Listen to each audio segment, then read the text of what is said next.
A move that could impact some of Americans' favorite snacks. The Food and Drug Administration on Tuesday announced they announced that they want a phase out of certain food dyes by the end of next year. Karen Kaifa is in Washington with a look at what it means for your pantry and your health.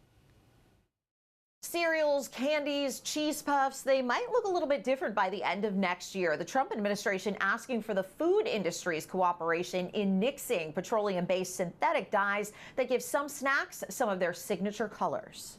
Food and Drug Administration Commissioner Marty Makary says a planned phase out of certain food dyes is aimed at making food healthier. We are erring on the safe side and moving to remove these from the U.S. food supply. Makary following up on Tuesday's announcement that the Department of Health and Human Services and the FDA seek to remove petroleum-based synthetic dyes from the U.S. food supply by the end of next year and fast-track the review of natural alternatives. Nobody wants to eat petroleum. Everybody knows there's enough science out there that we know it's terrible for you.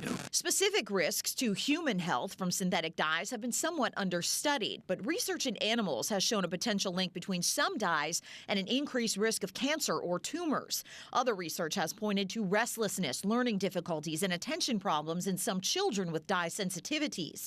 Without much hard evidence, some experts see the moves as precautionary. The decision about what to do with the dyes really depends on the degree to which you want to employ the precautionary principle. The plan for now relies on the cooperation of food manufacturers. The Consumer Brands Association, an industry group for some of those manufacturers, said in a statement that ingredients in the U.S. food supply have been, quote, rigorously studied and demonstrated to be safe.